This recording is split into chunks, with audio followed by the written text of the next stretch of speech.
انسان کو چاہیے کہ انسان سخاوت بھی کرے اور اتنی بھی نہ کہ پھر اپنے پاس کچھ بھی نہ رہے، درمیانہ ہاتھ رکھے۔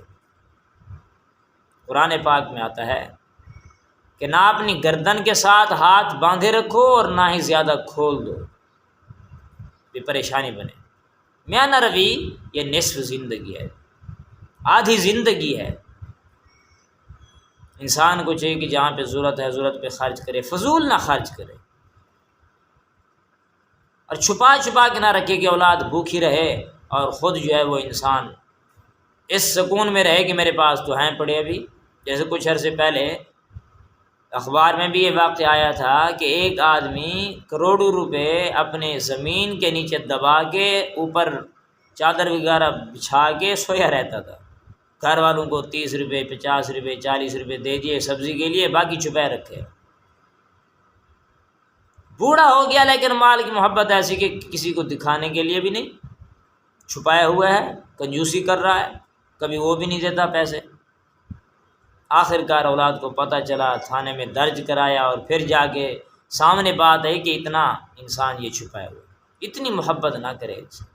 جیسے کنجوس کے بارے میں آتا ہے، بزرگوں نے لکھا ہے کہ بخیل تھا، 200 روپے اس کے پاس کہیں سے آ گیا اور اس کو ایسے قابو میں رکھا کہ جتنی سے جتنی مشکل اوقات ہوتی تھیں وہ خرچ نہیں کرتا تھا۔ کئی ایسے لوگ ہیں بھی مشکل وقت میں خرچ کریں گے۔ ایک آدمی جیل میں تھا اور پیسے اس کے پاس کچھ تھے تو وہ خرچ نہیں کرتا تھا۔ لوگوں نے پوچھا بھی کیا بات ہے، خرچ کرو، کہنے لگا مشکل وقت میں یہ کام آئے گی۔ تو انہوں نے کہا بھی ایسے کوئی مشکل وقت آئے گا، جیل میں پھنسا ہوا ہے، پریشانی ہے۔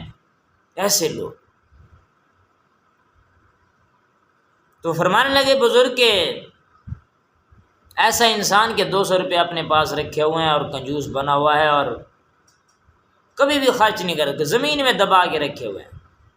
کچھ شرارتی بچوں کو پتہ چلا، ویسے شرارت کے طور پر اس کے پیسے وہاں سے اٹھائے، وہ کہیں گیا ہوا تھا، پیسے نکال کر کے انہوں نے ایک بڑی سی دعوت کی، اچھی سی دعوت کر کے اسے بھی ساتھ بلایا۔ یہ ان کے ساتھ بڑا انصاف کیا، احسان کیا اس پہ، اسے بھی ساتھ بلا لیا۔ وہ کہنے لگا دیکھو جی آج تو ماشاءاللہ آپ نے بڑا خرچہ کیا، آپ نے اتنا کیا، آپ نے یہ کیا۔ وہ کہتے تھے بس آپ کی جوتیوں کا خرچہ ہے، آپ ہی کا تو ہے سب کچھ۔ وہ خوش ہوتا تھا کہ دیکھو یہ دعائیں دے رہے ہیں، خوش ہو رہے ہیں، آپ ہی کا تو ہے سب کچھ، آپ ہی کی دعائیں ہیں، آپ ہی کا مال ہے۔ کھاتے کھاتے جب مکمل ہو گیا، پوری اس کے اندر یہی بات چلتی رہی کہ آپ کا ہی تو دیا ہوا ہے سب کچھ۔ بعد میں تھوڑا سا سوچ آئی، پریشان ہوا، کہنے لگا کہ اپنے مال کو دیکھ تو لوں کہاں ہے۔ جا کر کے دیکھا تو وہ 200 روپے تھے ہی نہیں۔ اب روئے اور چیخے اور چلائے، آخر انہوں نے جیسے کیسے کر کے پیسے اس کو دے دیے۔ آخر وہ بیمار ہو گیا، تکلیف ہو گئی اور اس دنیا سے چلا گیا۔ اب پیسے تو بچے ہوئے تھے، اب کیا کریں، اس کے کوئی وارث نہیں، تو ذہن میں یہی آیا کہ اس کے ساتھ ہی دفن کر دیے جائے۔